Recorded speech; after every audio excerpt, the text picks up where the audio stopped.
예수 안에 있는 자에게는 결코 정죄함이 없나니 이는 그리스도 예수 안에 있는 생명의 성령의 법이 죄와 사망의 법에서 너를 해방하였음이라. 율법이 육신으로 말미암아 연약하여 할 수 없는 그것을 하나님은 하시나니 곧 죄로 말미암아 자기 아들을 죄 있는 육신의 모양으로 보내어 육신의 죄를 정하사 육신을 따르지 않고 그 영을 따라 행하는 우리에게 율법의 요구가 이루어지게 하려 하심이니라. 육신을 따르는 자는 육신의 일을 영을 따르는 자는 영의 일을 생각하나니 육신의 생각은 사망이요 영의 생각은 생명과 평안이니라. 육신의 생각은 하나님과 원수가 되나니 이는 하나님의 법에 굴복하지 아니할 뿐 아니라 할 수도 없음이라. 육신에 있는 자들은 하나님을 기쁘시게 할 수 없느니라. 만일 너희 속에 하나님의 영이 거하시면 너희가 육신에 있지 아니하고 영에 있나니 누구든지 그리스도의 영이 없으면 그리스도의 사람이 아니라. 또 그리스도께서 너희 안에 계시면 몸은 죄로 말미암아 죽은 것이나 영은 의로 말미암아 살아있는 것이니라. 예수를 죽은 자 가운데서 살리신 이의 영이 너희 안에 거하시면 그리스도 예수를 죽은 자 가운데서 살리신 이가 너희 안에 거하시는 그의 영으로 말미암아 너희 죽을 몸도 살리시리라. 그러므로 형제들아 우리가 빚진 자로 돼 육신에게 져서 육신대로 살 것이 아니니라. 너희가 육신대로 살면 반드시 죽을 것이로되 영으로서 몸의 행실을 죽이면 살리니 무릇 하나님의 영으로 인도함을 받는 사람은 곧 하나님의 아들이라. 너희는 다시 무서워하는 종의 영을 받지 아니하고 양자의 영을 받았으므로 우리가 아빠 아버지라고 부르짖느니라. 성령이 친히 우리의 영과 더불어 우리가 하나님의 자녀인 것을 증언하시나니 자녀이면 또한 상속자 곧 하나님의 상속자요 그리스도와 함께한 상속자니 우리가 그와 함께 영광을 받기 위하여 고난도 함께 받아야 할 것이니라. 생각하건대 현재의 고난은 장차 우리에게 나타날 영광과 비교할 수 없도다. 아멘. 아멘. 몇 년 전인가요? 제가 성장반 훈련을 할 때 늘 교재 안에 필독서가 하나 있었습니다. 그 필독서는 바로 상한 마음의 감정, 이 상한 마음의 감정의 치유라는 책인데요. 이 치유라는 제목이 붙어서 거의 출판된 기독교 출판의 책들을 보면 목차를 한번 봐보세요. 목차를 한번 봐보면 반드시 빠지지 않는 두 가지가 있습니다. 첫 번째가 열등감입니다. 어떻게 내가 열등감을 이길 수 있을까? 이 열등감은 뭐예요? 비교지요.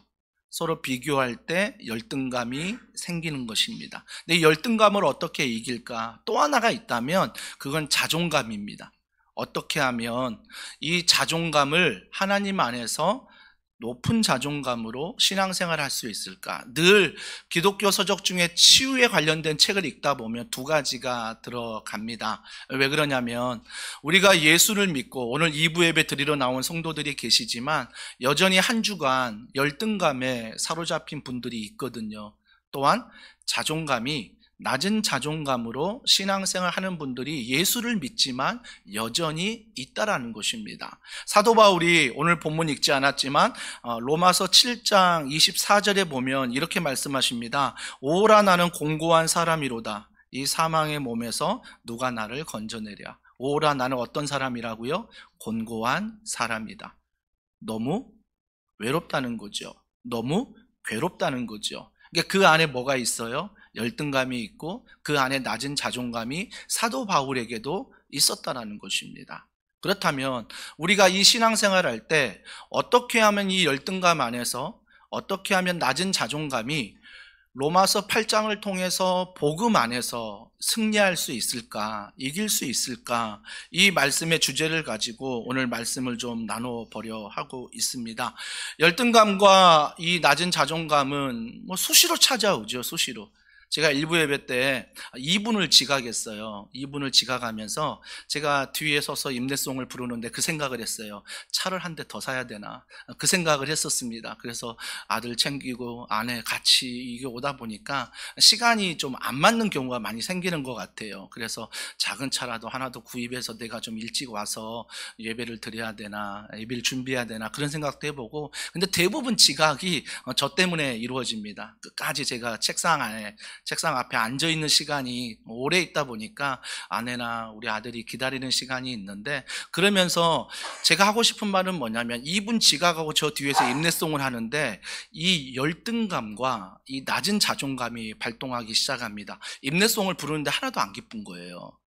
왜 안 기쁘냐면, 내가 이분 지각을 했네, 이런 마음이. 그러고도 목사야 막 그러면서 막 그렇게 막 속삭이는 음성이 막 들리는 거예요. 그러면서 앞에 와서 이제 대표 기도자는 이미 몇 분 전에 와가지고 기도로 예배를 준비했잖아요. 근데 제가 늦게 와서 이제 기도를 늦게 하는데, 막 기도하는데 하나님께 집중하며 은혜를 기도해야 되는데, 순간 제 마음에 어떤 마음이 속삭이냐면, 막 그 집사님이 제가 막 그렇게 말하는 것 같아요. 목사님 왜 늦게 오셨어요?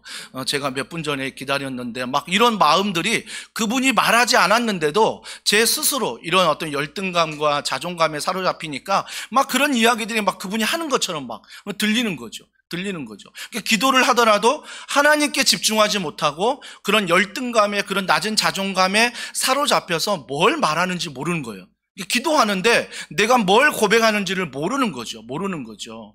그런데 순간순간 이런 열등감과 이런 자존감이 막 우리 안에 침투한다라는 것입니다. 우리를 가만두지 않는다라는 거죠. 상대적으로 높은 자존감을 갖는 분들이 있었습니다. 저와 함께 엘리베이터 탄 분들, 목사님도 늦었는데 뭐 괜찮네, 막 그런 상대적으로 높은 자존감을 갖는 분들이 또 계실 것 같아요. 일부 때는 제가 그분들에게 혹시나 또 오해가 될까 봐 말씀을 안 드렸는데, 일부니까, 일부에 안 계신 분들이니까, 뭐 그분들, 목사님도 이분 늦게 왔는데 뭐 우리도 떳떳하게 갑자기 고개를 숙이고 막 뛰어오다가 엘리베이터를 탔는데, 내릴 때는 목사님과 함께 가기 때문에 어깨를 쭉 펴고 고개 펴고 막 들어오는 분들도 계실 수가 있습니다. 그러니까 우리는 어느 한순간에 이런 열등감과 자존감을 통해서 감정의 기복이 왔다 갔다 한다라는 것입니다.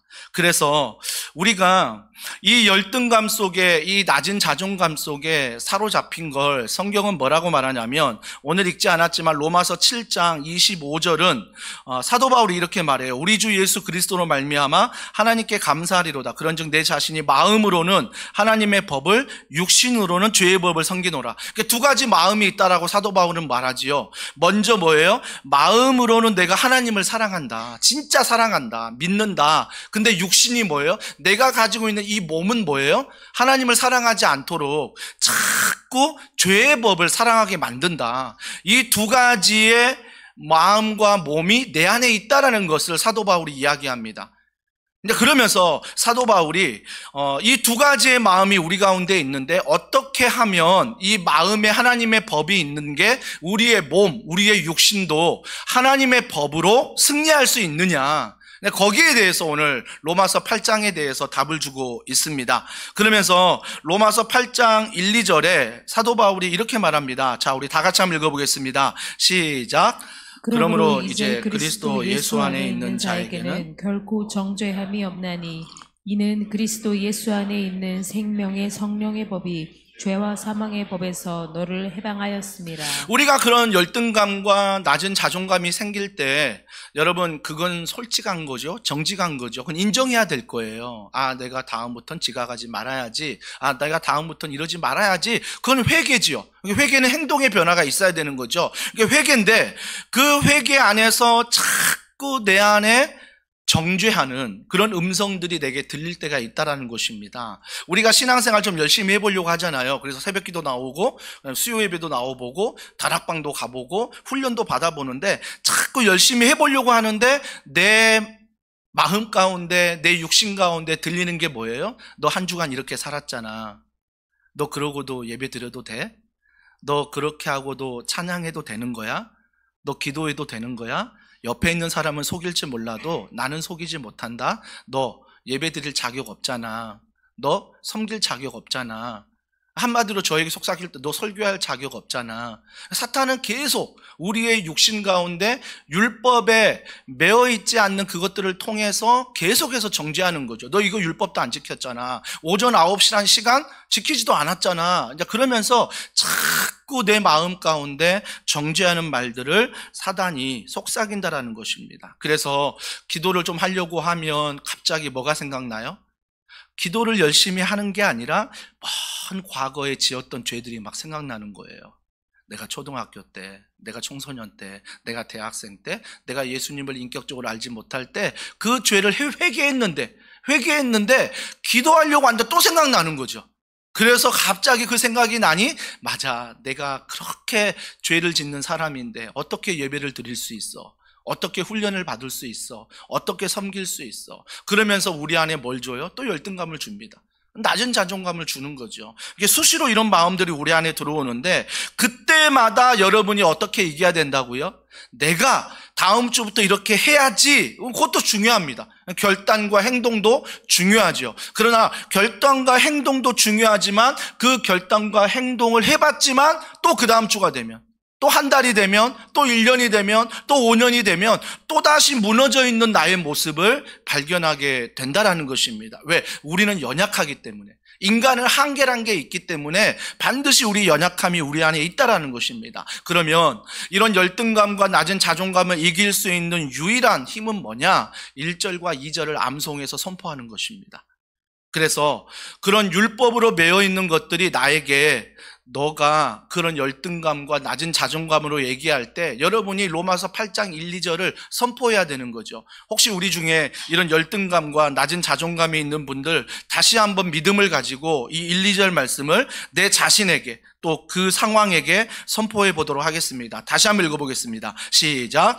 그러므로 이제 그리스도 예수 안에 있는 자에게는 결코 정죄함이 없나니, 이는 그리스도 예수 안에 있는 생명의 성령의 법이 죄와 사망의 법에서 너를 해방하였음이라. 아멘. 그래서 그 열등감이, 그 낮은 자존감이 우리를 죽음의 법으로 끌고 가지 못한다라고 선포해야 되는 거죠. 여전히 나는 죽음의 법으로 살아가고 있는데 그 죽음의 법이 나를 끌고 가지 못한다, 나에게 영향력을 주지 못한다, 나를 지배하지 못한다라고 선포해야 되는 거죠. 그 선포하는 이유가 뭐예요? 1절입니다. 이제 그리스도 예수 안에 있는 자에게 뭐가 없다고요? 결코 정죄함이 없다라는 것입니다. 여러분, 여기서 말하는 정죄함은요, 여러분 과거에 엄마 지갑에 손대고 훔치고 거짓말하고 뭐 이런 죄를 말하는 거 아닙니다. 법적으로도 누가 봐도 죽을 수밖에 없는 죄, 그 죄가 바로 정죄함이라는 것입니다. 그래서 우리가 아담과 하와를 통해서 원죄를 가지고 있고, 원죄를 가지고 있는 내가 살아가면서 정말 짓는 자범죄가 너무 많지 않습니까? 그래서 이 자범죄 안에서 우리가 열등감을 가지고 낮은 자존감을 가질 때가 너무 많은데, 우리가 그 상황마다 뭘 선포해야 되느냐? 1절, 그리스도 예수 안에 있는 자에게는 결코 정죄함이 없다. 사탄은 그 상황 가운데 율법을 가지고 나를 정죄해서 나를 죽음의 법으로 끌고 가려고 하는데, 내가 그 죽음의 법 가운데 선포할 수 있는 유일한 무기는 뭐냐? 결코 예수 안에 정죄함이 없다라는 것입니다. 근데 예수 안에 왜 정죄함이 없느냐? 2절에 보세요. 이는 그리스도 예수 안에 있는 생명의 성령의 법이 죄와 사망의 법에서 너를 해방하였다. 그래서 내가 열등감과 자존감, 낮은 자존감 가지고 살아가는 그 모든 죽음의 법들이 내게 진실하지만, 내가 그렇게 살아가지만 그것들에 끌려가지 않는 이유가 있다면, 그것들에게 지배를 당하지 않는 이유가 있다면, 오늘 2절처럼 생명의 성령의 법이 죄와 사망의 법에서 나를 해방했다는 믿음, 이미 십자가에 예수님이 못 박힐 때 내 죄가 용서함 받았다는 그 믿음, 주님이 십자가에 못 박힐 때 나의 탐심과 나의 탐욕과 모든 육체의 일들, 더러운 것들이 다 못 박혔다는 그 믿음, 그 믿음이 죄의 법이 나를 끌고 가지 못하도록 만든다는 것입니다. 오해하지 마십시오. 내가 십자가 사랑을 믿고 내가 예수를 믿음으로 내가 정말 생명의 법을 얻어서 내가 죄의 법에 끌려가지 않는 믿음은 내 힘이 아니라 생명의 성령의 법, 십자가의 은혜가 이미 죄를 이겼기 때문에 그 은혜로 말미암아 죽음의 법을 이길 수 있다는 것입니다. 그렇다면 죽음의 법은 여전히 우리 안에 떠나지 않습니다. 목사도 예외가 아닙니다. 여전히 죽음의 법은 일주일 동안 나에게 속삭입니다. 계속 열등감을 주고 낮은 자존감을 주고 계속 건드리는 거죠. 계속 건드리는 거죠. 왜요? 그 죄의 영향력 안에 내가 꼼짝 못하도록, 그 상황 안에 내가 꼼짝 못하도록, 그 죽음의 법에 너가 헤어나올 수 없도록 꼼짝 못하도록 만드는 것입니다. 그때 우리가 할 수 있는 건 로마서 8장 1, 2절 말씀을 선포하는 것입니다. 그렇다면 죽음이 생명의 법으로 옮길 때 예수님이 하신 일입니다. 갈라디아서 5장 24절입니다. 다 같이 읽습니다. 시작. 그리스도 예수의 사람들은 육체와 함께 그 정욕과 탐심을 십자가에 못 박았느니라. 잘 보십시오. 그리스도 예수의 사람들이라고 말합니다. 그리스도 예수의 사람들이 누굽니까? 예수를 믿는 자입니다.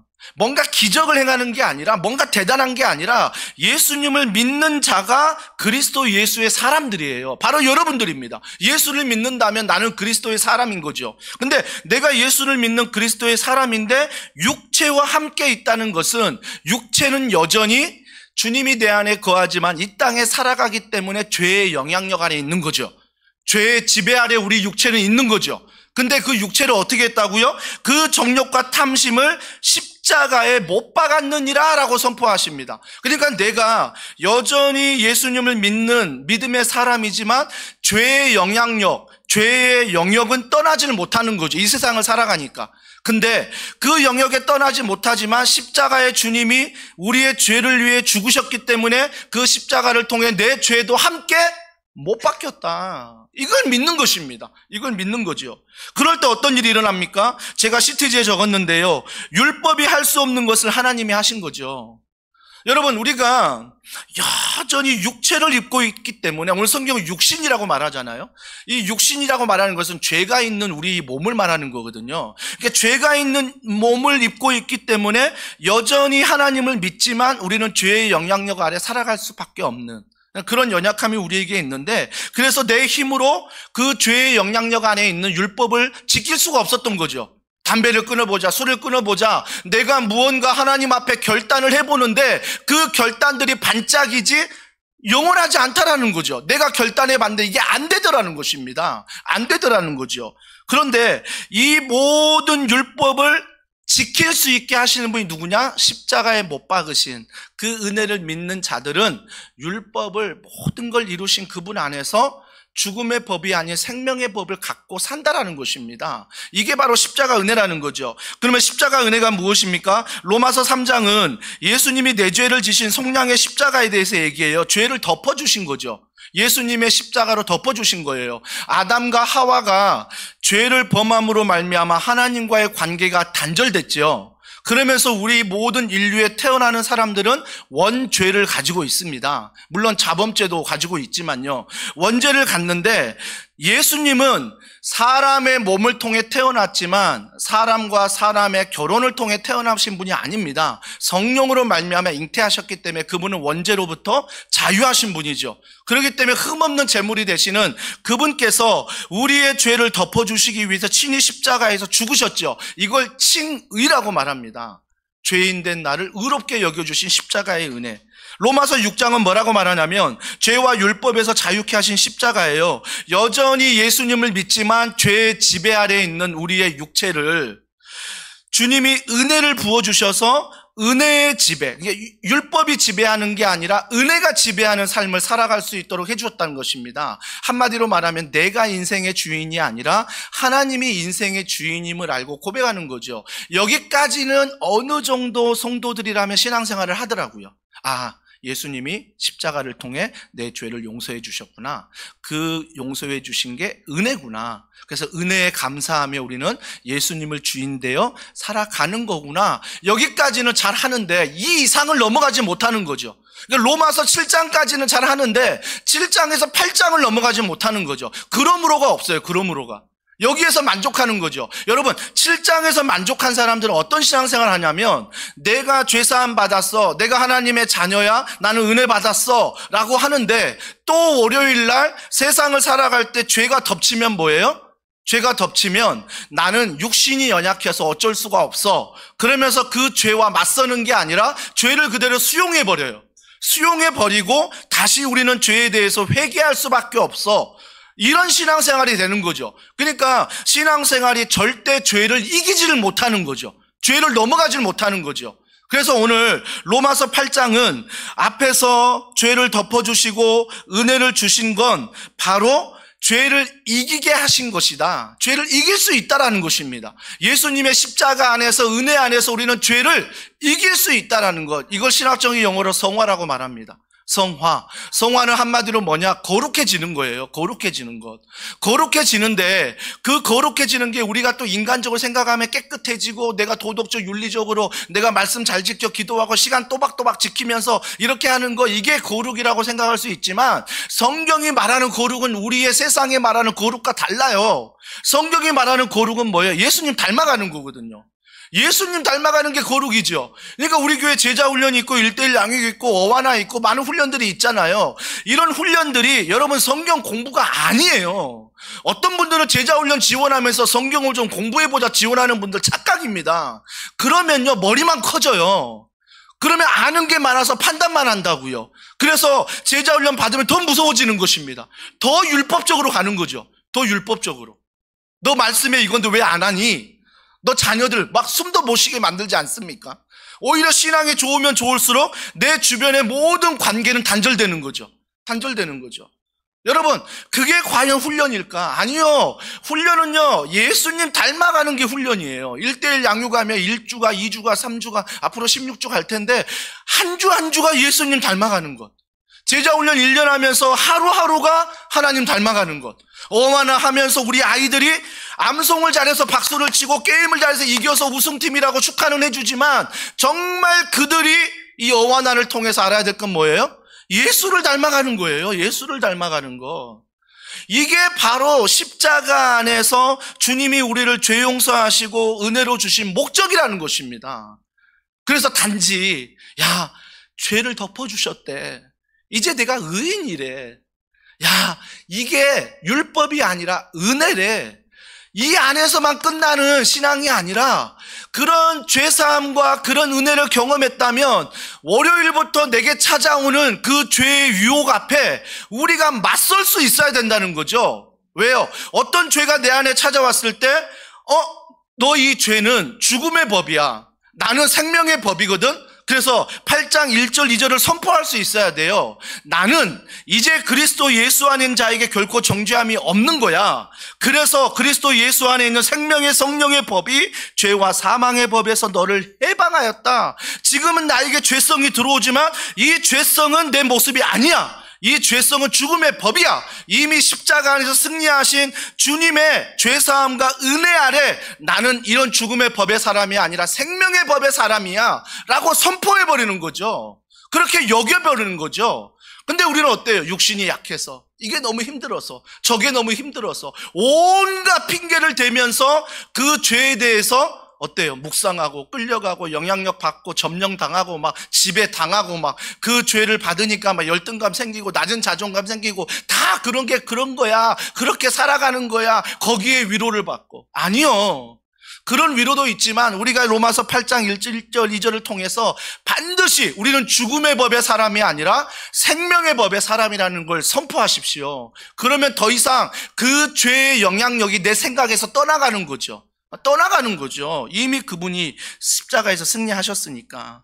그러면서 2절과 4절에서 성령님이 죄에서 해방시켜 주는 거죠. 그렇게 선포하면서 그 죄가 나를 침투하려고 하는데 죽음의 법이 생명의 법으로 물러갈지어다 선포하니까 죄에서 해방되는 걸 경험하는 거죠. 4절을 보세요. 육신을 따르지 않는데요.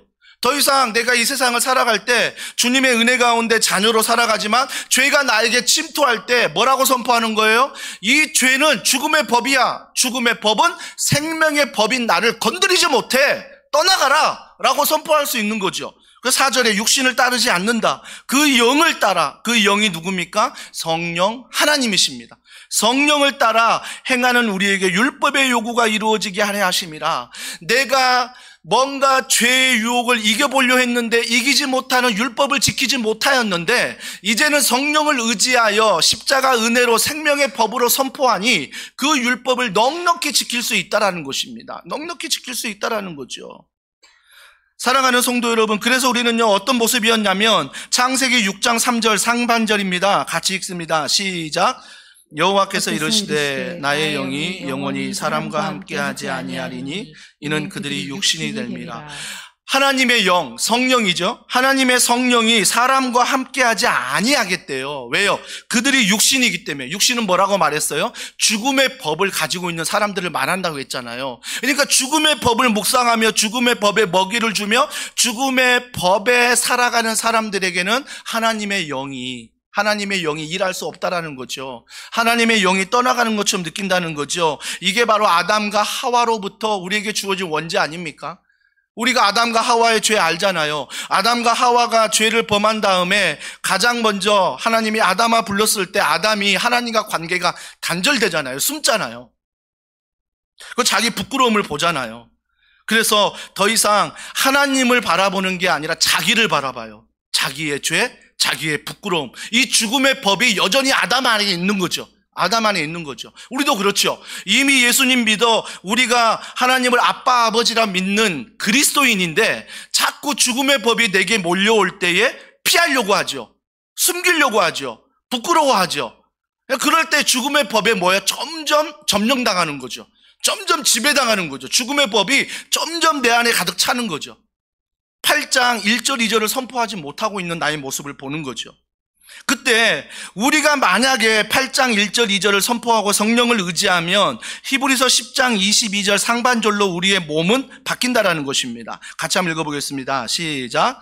우리가 마음의 뿌림을 받아 악한 양심으로부터 벗어나고 몸은 맑은 물로 씻음을 받았으니. 악한 양심으로부터 벗어난대요. 그래서 여러분 예수를 믿지 않아도요 양심으로 사는 사람들이 있잖아요. 양심으로 사는 사람들도 그 모든 죄 앞에서 싸우려고 노력해요.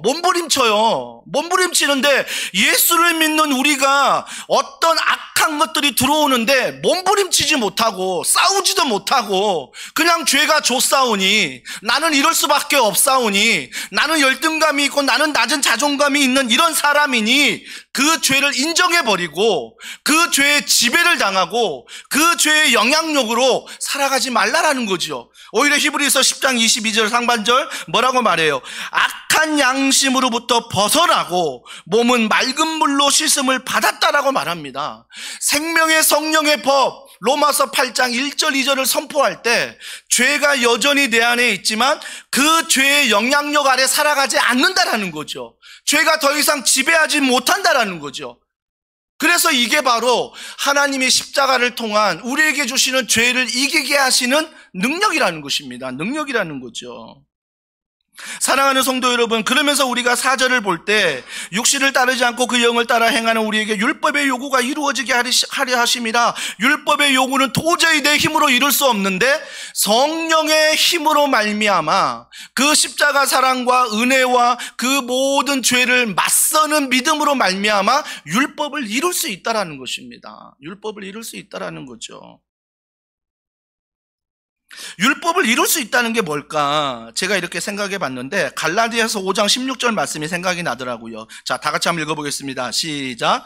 내가 이르노니 성령을 따라 행하라. 그리하면 육체의 욕심을 이루지 아니하리라. 성령을 따라 행하면 육체의 욕심을 이루지 않는데요. 여러분 육체의 욕심하면 갈라디아서 5장 말씀이 떠오르지 않습니까? 갈라디아서 5장 19절과 21절에 육체의 일에 대해서 이야기합니다. 그 육체의 일이 뭐냐면 육체의 일은 분명하니 음행과 더러운 것과 호색과 우상숭배와 주술과 원수 맺는 것과 분쟁과 시기와 분냄과 당짓는 것과 분열함과 이단과 투기와 술취함과 방탕함, 이게 바로 육체의 일이라고 말합니다. 여러분 집에 가셔서 갈라디아서 5장 19절 말씀부터 꼭 보세요. 아, 내가 하나님을 믿는 그리스도인으로서 여전히 내가 성령께 지배당하지 못하여 육체의 열매를 맺는 것들이 뭔가를 보셔야 돼요.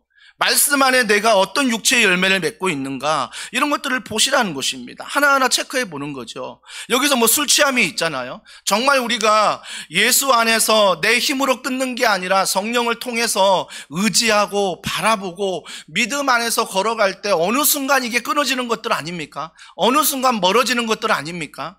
제가 예전 교회 우리가 몇 번 간증했지만 교회 정말 처음 나온 남자 성도님이 계셨습니다. 정말 교회가 처음이에요. 늘 세상적으로 술 취함과 방탕함으로 살아갔던 그분인데 교회 처음 나와서 이런 행복 드림 축제 같은 데 초청되어서 교회를 왔습니다. 근데 교회를 왔는데 등록하고 보니까 새가족반을 들었는데 새가족반 마지막 시간에 뭘 추천하냐면 남자 다락방이 있으니 다락방에 가보십시오. 그래서 물어봤어요. 다락방이 뭐 하는 곳입니까? 남자들이 모여서 이렇게 나눔을 하는 시간, 대화를 하는 시간입니다. 간단하게 설명을 해준 거예요. 그래서 세상으로 술 취함과 방탕함에 익숙한 그분은 남자들이 그 늦은 시간에 2시간, 3시간 모인다고 하니까 또 처음 가는 사람이니까 자기가 뭔가를 준비해야 되겠다라고 생각해서 자기에게 익숙한 술 취함과 방탕함에 빗대어 검은 비닐봉지 안에 소주와 맥주와 안주를 들고 그 다락방을 찾아간 거예요. 그래서 정말 자기는 남자들이 모여서 이런 술 한잔을 하시면서 얘기를 나눠야지 술도 안 마시면서 밍숭맹숭하게 나누는 그 모임은 자기가 경험해 보질 못했거든요. 요즘 TV를 보세요. 술 없는 모임이 없습니다. 나 혼자 산다로부터 모든 모임 안에 뭐가 들어가요? 술이 들어가요. 그죠? 유튜브 보세요. 술이 다 들어갑니다. 오늘날 술을 안 먹으면 같이 만날 수 없고 술을 안 먹으면 대화할 수 없고 술을 안 먹으면 뭔가 할 수 없다라고 자꾸 우리에게 인식해 주는 거죠. 그래서 술을 의지해서 뭔가 모임을 가져야 되고 술을 의지해서 뭔가 내 속에 있는 이야기를 해야 되는 것처럼 그렇게 말해주는 거죠. 술을 먹어야 뭔가 정직한 모습처럼. 그런데 이 처음 교회 나오신 분이 다락방을 딱 갔는데 한 3-4명이 모여 계시는 거죠. 그래서 모여 있는데 정말 환영했습니다. 교회 처음 오신 분이 이렇게 다락방까지 오시니 너무 감사합니다. 갑자기 다 손을 보니까 비닐봉지가 있는 거예요. 들고 왔는데 자기 걸 딱 꺼내는 겁니다. 술, 소주, 맥주 준비한 거 안주 꺼내서 제가 교회 처음 와서 남자들이 모인다고 해서 제가 빈손으로 오기 힘들어서 이렇게 준비해서 왔습니다. 근데 순장님이 진짜 지혜로웠어요. 순장님 뭐라고 말씀하십니까?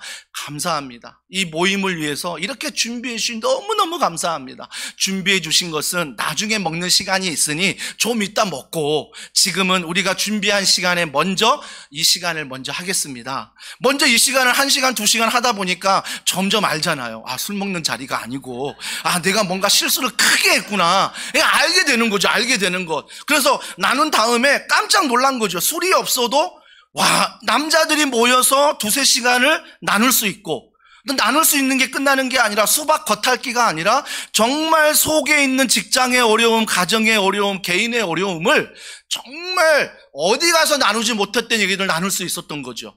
근데 더 감사한 건 뭐예요? 그걸 위해서 함께 기도해 준다는 거죠. 기도해 주고 어떻게 해요? 주중에 연락해 준다는 거죠. 어떠셨습니까? 괜찮으십니까? 이렇게 연락해 주니 정말 그 사람이 세상 어디에서도 느끼지 못하는 그런 사랑을 교회 공동체 안에서 우리가 누리는 거죠. 그러니까 점점 뭐예요? 예전에 죽음의 법이 있었던 것들이 점점 교회 안에서 생명의 법을 발견하다 보니까 죽음의 법들이 자연스럽게 생명의 법으로부터 멀어지는 거죠. 생명의 법이 내게 들어오니까. 사랑하는 성도 여러분, 그래서 우리는요, 육체의 욕심을 이루지 아니하라는 여러분의 결단이 아니라 생명의 법이신 그분의 말씀을 믿는 것, 하나님이 어떤 일을 하셨고 예수님이 어떤 일을 하셨고 성령님이 지금도 어떤 일을 하신다는 말씀 안에 믿음, 이 믿음이 있어야 죽음의 법이 내게 들어와도 생명의 법을 선포할 수 있는 거죠. 죽음의 법이 사라지는 건 절대 아니에요, 여러분. 목사에게도 절대 사라지는 거 아니에요. TV 많이 봐서 성경책 내밀면 죽음의 법 다 사라지는 것도 아니에요. 그런 거에 너무 익숙하지 마시고 내가 뭔가를 들고 뭔가를 선포해서 없어지는 것이 아니라 이미 하나님이 하신 일, 이미 예수님이 하신 일, 이미 성령이 내 안에서 생명의 법으로 말씀하신 그 말씀을 믿음으로 선포할 때 죽음의 법의 지배 아래서 벗어나는 거죠. 근데 벗어나는데 첫 번째 뭘 벗어나느냐? 생각을 제어하신다라는 것입니다. 생각의 제어로부터 벗어나요. 여러분, 왜 생각의 제어로부터 벗어나야 되냐면 생각은 태도를 낳습니다. 태도는요 습관을 낳아요. 습관은요 인격을 낳거든요. 그러니까 내 생각으로 시작했던 것들이 내 인격과 연결이 되는 거예요. 연결이 되는 것. 그래서 생명의 법, 정말 주님의 은혜와 십자가 사랑, 그 사랑이 내게 들어오면 맨 먼저 변화되는 게 생각이에요. 생각. 이 생각의 관점이 변화되는 거예요. 제가 요즘 한 달 감사노트 계속 하고 있는데요. 여러분, 한 달 감사노트 제가 하면서 지난주 제가 금요일 날 이렇게 하면서 우리 정혜리 아나운서, 정혜리 배우가 이렇게 적는 글을 보면서 너무 은혜가 됐습니다.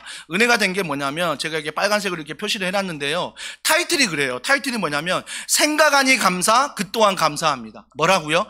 생각하니 감사. 생각하니까 감사하대요. 생각하니까. 근데 생각하지 않을 때는 내 상황이 어떠 있냐면 난소암으로 목숨을 잃을 위기가 있었어요. 난소암으로. 또 차가 폐차될 정도로 큰 교통사고를 당했어요. 또 주변에 많은 사랑하는 이들이 내게 떠나가는 걸 느꼈대요. 그러니까 이런 것들이 내가 예수님을 믿는 권사님이지만 여전히 생명의 법이 내 안에 죽음의 법으로 위협당할 때가 있거든요. 그 상황 안에서 난소암이라는 이유로 차가 폐차될 정도로 교통사고 나고 사랑한 사람들이 떠나가는 그런 어려움들을 내가 겪고 있는 거죠. 그러니까 생명의 법이 있는데 점점 죽음의 법이 상황 가운데 들어오는 걸 느꼈던 거예요. 그때 이 권사님이 뭐라고 말하냐면 정말 신기하게도 불안과 두려움이 가득한 순간에도 기도를 하든지 묵상을 하든지 말씀을 읽든지 생각해 보면 제 몸이 온통 다 입이라고 해도 감사 외에는 할 말이 없다는 사실을요. 이게 생각하는 거예요. 환경은요, 여전히 너 암으로 죽는다? 너 큰 교통사고 났지? 너 못 일어날 거야. 운전대만 잡으면 너 또 사고 날 건데?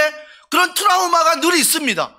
늘 주변에 연예인으로 생활하면서 사랑하는 사람이 떠나가는, 인기로 먹고 사는 배우인데 사람이 떠나가는, 그 사람에게 막 매달리는, 떠나가지 마 어떻게든 내가 비율을 맞춰서 살아가야 되는 그런 상황 안에 죽음의 법이 나를 완전히 영향력으로 눌러버린 거죠. 하나님을 찾지도 못하고 하나님의 십자가 사랑 모든 걸 알면서도 그 죽음의 법이 생명의 법을 눌러버리는 거죠. 그런데 그때 우리가 정말 생각해야 될 걸 로마서 8장 1절 2절 죽음의 법이 생명의 법으로 말미암아 아무 힘도 쓰지 못한다는 것, 생명의 법이 우리 안에 있다라는 것, 우리 안에 있는 그 법이 내 행위가 아니라 예수님이 십자가를 통해 하신 일, 그리고 십자가를 통해 죄사함을 받고 은혜를 주시고 죄를 넉넉하게 이기게 하시는 일, 난소암, 너 나에게 죽음의 법으로 다가왔지만 주님의 십자가 안에 이 난소함이 있지만 나는 오늘도 생명의 법으로 살아갈 거야. 교통사고가 폐차될 정도로 어려움이 있지만 나는 오늘 죽음의 법이 아니라 생명의 법으로 살아갈 거야. 내 인생 가운데 생명의 법으로 선포하는 거죠. 이건 긍정의 힘이 아니에요. 긍정의 힘이 아니라, 내 기질 자체가 긍정이 아니라 있는 하나님의 말씀을 성령이 기록했잖아요. 성령이 기록한 하나님의 말씀을 내가 선포하는 거죠. 그래서 내 안에 죽음의 법이 있는 것들이 성령의 말씀의 선포로 말미암아 생명의 법으로 이 모든 것들이 바뀌는 걸 경험하는 거죠. 지각한 목사지만, 뒤늦게 기도하는 목사지만, 여전히 그럼에도 설교해야 될 목사지만 늘 제가 기도하는 건 뭐예요? 그럼에도 불구하고 나를 위해 십자가 지신, 나를 죄를 사하시고 나를 용서하신 그 하나님의 은혜 너무 감사합니다. 이걸로 끝나지 않잖아요. 그 은혜에 감사하지만 다시는 그러한 것들에 의해서 싸울 수 있도록, 장치를 걸 수 있도록 만들어주신 그 하나님, 생각을 제어한다는 것입니다. 생각을. 그래서 요한복음 13장에 보면 가룟 유다가 예수님을 팔아버리잖아요. 여러분, 예수님이 그 생각을 주셨습니까? 하나님이 모든 걸 계획했다고 해서 하나님의 계획 아래 가룟 유다가 예수님을 파는 너 제자, 네 역할이다 이렇게 말씀하셨습니까? 아니요. 하나님은 한 번도 가룟 유다를 예수님을 팔아버린 자로 계획하지 않았습니다. 주님의 제자로 계획한 거죠. 근데 가룟 유다, 요한복음 13장 말씀을 잘 보면요, 마귀가 가룟 유다에게 생각을 집어넣었다라고 말합니다. 성경은 마귀가 가룟 유다에게 생각을 집어넣었대요. 생각을. 그러니까 우리가 그리스도 사람이지만 여전히 죽음의 법인 그 마귀가 우리 가운데 생각을 집어넣는 거죠. 생각을 집어넣는 것. 생각을 집어넣었더니 그 이후에 가룟 유다 어떻게 했을까요? 똑같이 식사하고요. 주님 옆에 따라다니고요. 제자라고 말하고요. 성경책 들고 다니고 신방하고요. 훈련하고요. 다 했어요. 아니, 눈으로 볼 때는 딱 제자의 모습이거든요. 근데 생각은 그렇지 않아요.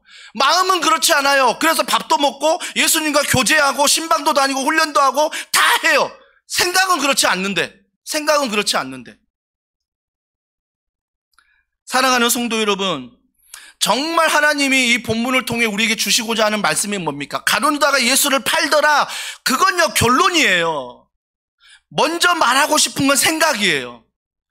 우리가 어떤 상황 안에서 죽음의 법에 생각이 불러넣어 주는 것, 정말 세상의 법이 나에게 생각을 불러넣어 주는 것, 그거에 내가 에너지를 주고 그거에 먹이를 주고 그거를 묵상하고 그거에 휩싸여 살아가는 순간 이미 우리는 뭐예요? 예수님 팔아버린 거예요. 예수님 팔아야 판 게 아니라 그 생각 가운데 이미 죽음의 법으로 살아가는 그 모습, 그게 이미 예수님 팔아버리는 거죠. 그래서 사탄은요, 우리의 생각을 뺏어가려고 하는 거죠. 말씀을 들어도 여전히 다른 생각들을 우리에게 불어넣지요. 교회에서 봉사하는데 여전히 다른 생각들을 불어넣지요. 사랑하는 성도 여러분, 우리가 정말 성령을 의지하고 성령을 바라보면 기도할 때 내 생각을 뺏기지 않도록 기도하십시오.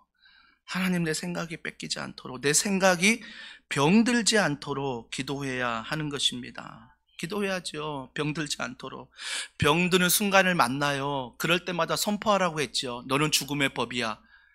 넌 죽음의 법이기 때문에 나는 생명의 법이거든. 나를 건드리지 못해. 그러면서 주님이 주신 8장 1절 2절을 선포하세요. 너무 중요합니다. 사랑하는 성도 여러분, 그래서 생각을 제어하시고요, 몸의 행실을 제어한다고 말합니다. 아까 우리 갈라디아서 5장 19절로 21절 제가 말했던 육체의 열매 있잖아요. 이 육체의 열매들을 내가 제어할 수 있어요. 이 모든 것들. 여러분, 몸의 행실을 제어한다는 것은 죄로부터 해방되는 거거든요. 죄로부터 해방되는 것은 여전히 우리가 한 번에 안 될 수도 있어요. 반복될 수 있어요. 하지만 그때마다 어떻게 생각해요? 나는 훈련 중이다.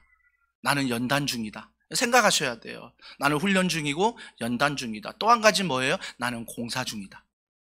우리가 예수를 믿는 순간 너무 완전한 자로만 생각하니까 그 죄가 나에게 들어왔을 때 그 죄를 내가 죽음의 법으로 살아가는 내 모습을 보고 그럼 아예 교회 끊어버리지. 이럴 바에 내가 훈련 받으면 뭐해? 이렇게 자꾸 극단적으로 가는 거죠. 여러분, 내가 예수를 믿지만 그 안에 죽음의 법이 들어왔을 때 우리가 기억해야 될 것은 생명의 법을 기억하되, 주님, 세상을 살아가는 연약함 속에 또 죽음의 법이 들어옵니다. 하나님, 생명의 법으로 이 죽음의 법을 이기게 해달라고 해서 몸의 행실을 제어하는 것들이 필요한 거죠. 여러분, 가나안에 우리가 정탐 갔을 때 12명이 갔잖아요. 10명은 그들의 크기를 보고 우리가 도저히 그 땅에 들어갈 수 없다라고 말해요. 근데 2명만, 여호수아와 갈렙만 그 땅에 들어갈 수 있다. 근데 있다는 이유가 뭐였어요?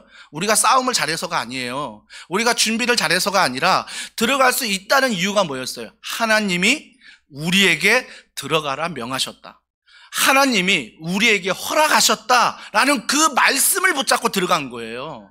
그러니까 우리 안에 얼마나 많은 죽음의 법이 있어요. 눈에 보이는 것들. 이건 내 힘으로 할 수 없어. 이건 우리가 할 수 없는 거야. 맞습니다. 할 수 없어요. 그런데 그때마다 우리가 생명의 법, 주님이 말씀하신 그 말씀의 법, 성령의 열매를 보고 걸어가면 하나님께서 죽음의 법 안에 생명의 법으로 바꿔주신 놀라운 일들을 내가 친히 경험한다라는 것입니다. 그래서 몸의 행실을 우리가 죽일 수 있는 거죠. 프란시스 셰퍼라는 신학자가 있는데요. 프란시스 셰퍼가 뭐라고 말하냐면, 우리 시대의 문제는 행복을 갈망하는 것이다. 교회의 성도들의 문제는 행복만을 갈망하는 것이 문제라는 것입니다. 그가 이렇게 말합니다. 우리는 행복만을 갈망하지 말고 거룩을 갈망해야 된다. 그래서 내가 신앙생활하면서 우리 가정이, 우리 자녀가 행복해야지, 물론 그런 기도도 필요하죠. 하지만 행복만이 아니라 우리는 거룩을 갈망해야 된다. 제가 거룩 말씀드렸잖아요. 생명의 법이 내 안에 있으니 이 거룩함은 예수님을 닮아가는 거죠. 그래서 생각이 바뀌고 몸의 행실이 바뀌는 거죠. 바뀌는 거죠. 일부 때 요 뒤에까지 다 하다 보니까 시간이 좀 오바가 되더라고요. 그래서 제가 일부 예배 끝나고 여기까지만 하자라고 표시를 해놨어요. 강력하게 빨간 줄로. 뒤에 더 이상 넘어가지 마라. 빨간 줄로 표시해놨어요. 그래서 마지막 넘어갈게요. 그리스도인으로서 받는 고난이 있다라는 것입니다. 고난이 있어요. 여러분, 우리가 아무리 생명의 법을 주장하고 로마서 8장 1, 2절을 우리가 선포하고 걸어갈지라도 뭐가 있다고요? 고난이 있다라는 거예요. 고난이. 근데 그 고난이 있는데, 자, 요한복음 15장 20절 이렇게 말합니다. 다 같이 읽습니다. 시작. 내가 너희에게 종이 주인보다 더 크지 못하다 한 말을 기억하라. 사람들이 나를 박해하였은즉 너희도 박해할 것이요 내 말을 지켰은즉 너희 말도 지킬 것이라. 박해가 있다라고 말하죠. 자, 사도행전 5장 40절 41절입니다. 같이 읽습니다. 시작. 그들이 옳게 여겨 사도들을 불러들여 채찍질하며 예수의 이름으로 말하는 것을 금하고 노니 사도들은 그 이름을 위하여 능욕받는 일에 합당한 자로 여기심을 기뻐하면서 공회 앞을 떠나니라. 채찍질 당하고 능욕받는 일을 당한대요. 근데 거기에 기뻐하고 공회 앞을 떠나갔대요. 근데 그 기뻐하는 게 뭐냐? 자, 요한계시록 21장 4절입니다. 다 같이 읽습니다. 시작. 모든 눈물을 그 눈에서 닦아주시니 다시는 사망이 없고 애통하는 것이나 곡하는 것이나 아픈 것이 다시 있지 아니하리니 처음 것들이 다 지나갔음이러라. 여러분, 우리가 이런 생명의 법을 가지고 살아가는데 반드시 있는 게 뭐라고요? 고난입니다. 왜 고난이 있어요? 여전히 우리는 세상을 살아가기 때문이에요.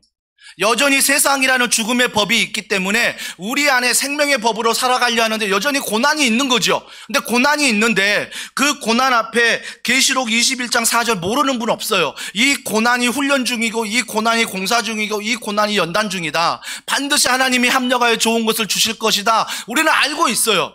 알고 있어요. 알고 있지만 그 말씀이 죽음의 법을 이길 수가 없는 경우가 많은 거죠. 이길 수 없는 경우가 많은 거죠. 왜 그럴까요? 그 이유는 하나예요. 예수님을 보십시다. 예수님이 어떻게 하셨냐면 예수님이 안식일에 손 마른 자란 장애인이 있어요. 장애인이 있는데 그 장애인이 너무 불쌍해서 안식일에 기도하여 그 장애인의 질병을 고쳐주셨습니다. 여러분, 그 장애인 입장에서 얼마나 감사하겠냐고요. 이 질병이 내게 엄청난 짐이었는데, 죽음의 법이었는데, 이 죽음의 법을 안식일날 예수님이 기도해 주셔서 생명의 법으로 바꿔주셨어요. 너무너무 기뻐하는데 그 생명의 법의 기쁨에 동참하지 못한 자들이 너무 많은 거예요. 바리새인과 서기관들이 율법으로 꽁꽁 묶여 있잖아요. 율법으로. 십자가 은혜 필요 없고 죄사함 필요 없고 죽음, 생명의 법 필요 없다. 나는 죽음의 법, 율법에만 묶여 있는 거죠. 그래서 뭐라고 말해요? 예수님 봐라, 안식일에 일하셨다라고 말합니다. 아니, 사람 고치는 거 이걸 일이라고 말하는 거죠. 그래서 안식일에 유대인들은 일하면 안 되는데 예수님은 일했다. 잘못됐다, 예수님. 율법을 어겼다라고 말하는 것입니다. 율법을 어겼다라고 말해요. 그때 예수님 마음 얼마나 답답할까요? 너 손 마른 자의 고통을 좀 들어봤니? 너 손 마른 자의 아픔을 좀 알기나 하니? 너무나 마음이 아프죠. 왜 그가 그렇게 기뻐하는지를 못 보니? 너는 왜 율법만 배워서 그 죽음의 법을 가지고 왜 안 된다라고 말하니? 이게 너무 마음이 아픈데 그 마음을 가지고 주님이 하셨던 행동이 뭐예요? 누가복음 6장 잘 읽어보세요. 그 순간에 비방했는데 낙심하고 절망할 수 있고 몰라, 나도 안 해, 그러면 일 안 할게, 알았어 그렇게 할 수 있는데 주님이 그 자리를 떠나 밤새 기도하셨대요. 밤새 기도하셨대요. 비방을 듣고 조롱을 받고 그걸 또 일이라고 말하는 그들 앞에서 너무나 죽음의 법 앞에서 내가 아무것도 할 수 없는, 대항할 수 없는 연약함이지만 주님 앞에 밤이 맞도록 기도하셨대요. 근데 더 감사한 게 뭔지 아세요? 기도하신 다음에 그 다음 아침 일찍 일어나 다시 제자들과 세우고 주님의 일을 감당하더라는 거예요. 저를 돌아봤어요. 비방당하면 움츠려들고, 비방당하면 말씀을 생각하지 않고 사람 비유 맞추려고 하고, 비방당하면 그 사람 비유 맞추려고 말씀에 어긋나는 것도 맞아 옳다고 말해주고 우쭈쭈 해주고, 그래서 하나님 말씀은 전혀 생명의 법이지도 못하고 죽음의 법을 맞추느라고 살아가는 나의 모습을 바라볼 때, 내가 이 죽음의 법, 성령의 힘으로 말미암아 생명의 법으로 이길 수 있는 유일한 길은 바로 기도구나. 기도할 때 하나님의 마음을 알고, 기도할 때 하나님의 생각을 알아. 그 다음날 아침에도 여전히 비방하는 사람들이 있지만 내게 주어진 사명의 길을 갈 수 있는 거구나. 사명의 길을 갈 수 있는 거죠. 사랑하는 성도 여러분, 그래서 우리는요, 반드시 기억하십시오. 모든 걸 기능으로 대하지 마세요. 기능으로 대하는 순간 그 한 사람의 한 영혼의 가치는 잊어버리게 됩니다. 교회에서 다락방 모이라니 모이자. 교회에서 이런 거 하라니 이런 거 하자. 자꾸 뭔가 기능적으로 대하시면요, 거기에 하나님의 은혜는 하나도 없는 거예요. 그냥 의무만 있는 거죠. 내가 이런 위치니까 참석해야 된대. 내가 있어야 된대. 아니죠. 우리는 기능적이 아니라 하나님이 어떤 일을 하실 때 주님이 나를 통해 십자가에서 죄사함 받는 일, 하나님이 나를 위해 하실 때 그 죄사함 속에서 율법이 아닌 은혜로 나를 아빠, 아버지라고 다시 관계를 회복시켜 주신 은혜, 마지막은 이 은혜가 죄를 이길 수 있다는 것, 죄의 영향력이 아니라 생명의 법으로 살아갈 수 있다는 은혜, 이게 얼마나 감사해요. 사랑하는 성도 여러분, 그래서요, 로마서 7장까지만 육신이 약해서 난 안 되라고 생각하지 마시고 8장이 있다는 걸 기억하셔서 내 육신은 연약하지만 죽음의 법은 떠나가라, 생명의 법이 죄와 맞서서 이미 이기신, 부활하신 그분의 이름으로 선포하며 걸어가는 은혜, 그러면 죄가 더 이상 뭐예요? 나의 영향력이 되지 않아요. 나를 지배할 수 없는 거죠. 오직 생명의 법이 나를 지배하는 거죠. 생명의 법이.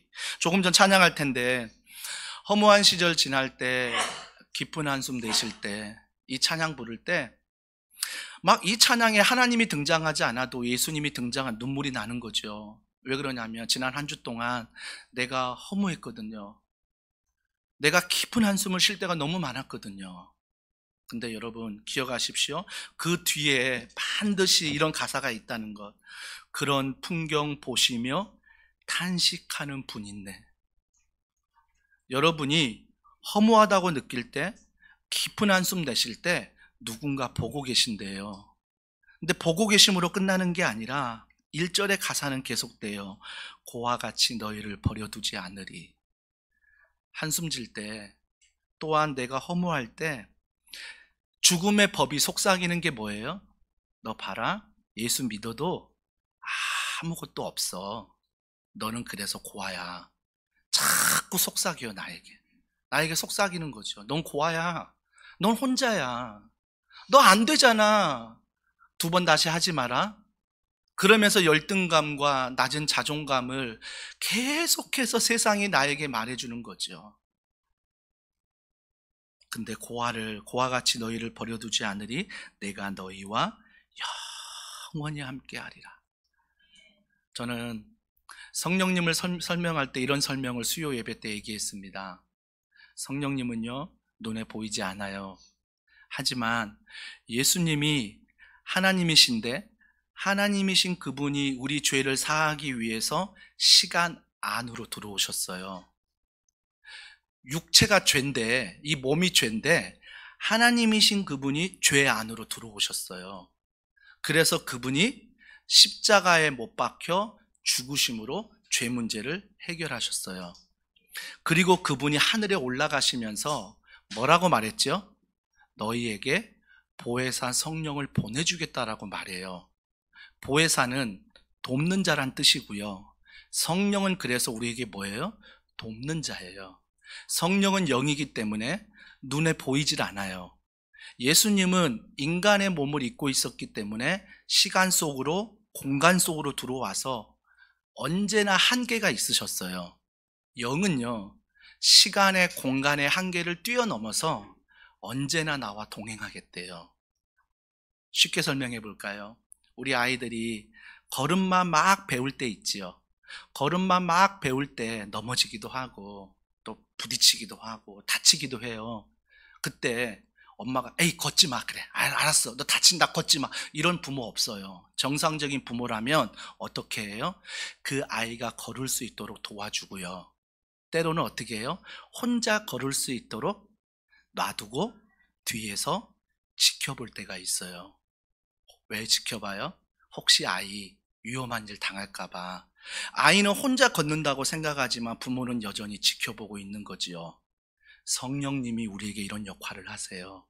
우리가 한숨 짓고 우리가 허무하다고 느끼지만, 고아라고 느끼지만, 그때 성령님은 사랑하는 현철아, 사랑하는 아들아, 사랑하는 딸아, 언제나 내가 동행하며 너를 지켜보고 있단다. 그때 우리가 고백할 수 있는 건 뭐예요? 허무한 시절을 만나고 한숨을 짓지만 선포해야 되는 거죠. 그 생명의 법이 뭐예요? 하나님, 이 상황 앞에 저는 고아가 아닙니다. 고아가 아닙니다. 성령님 함께 하실 줄 믿습니다. 이걸 선포하는 거죠. 이걸 선포하는 것. 우리 이 말씀을 담아서 이 찬양 주님 앞에 고백하면 좋겠습니다. 우리 허무한 시절 지날 때, 깊은 한숨 내쉴 때, 그런 풍경 보시며 탄식하는 분 있네, 성령이 오셨네, 성령이 오셨네. 우리 함께 고백합니다.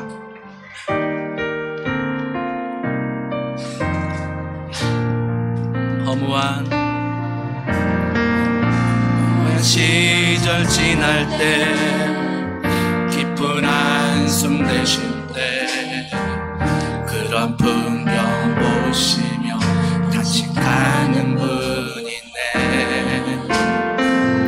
고와 같이 너희를 버려두지 않으니 내가 너희와 영원히. 우리 2절입니다. 억눌린 자, 갇힌 자, 억눌린 자, 갇힌 자, 자유함이 없는 자, 피난처가 되시니 성령님 계시네. 주의 영이 계신 곳에 참자유, 진리의 영이신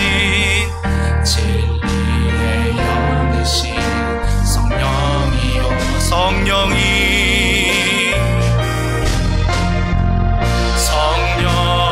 오셨네.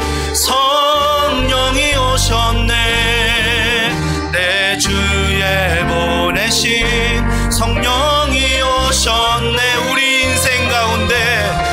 우리 인생 가운데 주인이 찾아오셔서 그 나라 꿈꾼, 한 번 더 고백합시다. 성령이 오셨네. 성령이 오셨네. 성령이 오셨네. 내 주에 보내신 성령이 오셨. 우리의 인생 가운데 주인이 찾아오셔서 그 나라 꿈꾸게 하시네. 우리 이 시간에 함께 기도하겠습니다. 우리 기도할 때, 오늘 말씀을 들었지만 또 한 주간 살아갈 때 죽음의 법이 내 내면을 어지럽게 할 거예요. 정죄할 거예요. 또 아픈 죄악이 막 떠오를 거예요. 사탄은 여전히 우리를 열등감과 낮은 자존감으로 끌고 갈 거예요. 우리가 그럴 때마다 죽음의 법이 아니라 생명의 법, 그 성령의 은혜가 나를 이끌어감을 선포하시고요, 그 생명의 법이신 하나님이 나의 아빠 아버지가 되신다는 그 믿음을 선포하시길 바랍니다. 그리고 그 자리에 기도하시고 더 이상 죽음의 법에 먹이를 주고 묵상하는 것이 아니라 생명의 법을 선포하며 그곳 안에서 참 자유를 얻으며 걸어가는 귀한 걸음 될 수 있도록 직장과 가정과 교회 안에 이런 은혜를 더하여 주시옵소서. 우리 이 시간 간절한 마음으로 기도하시겠습니다. 하나님, 하나님의 은혜와 사랑과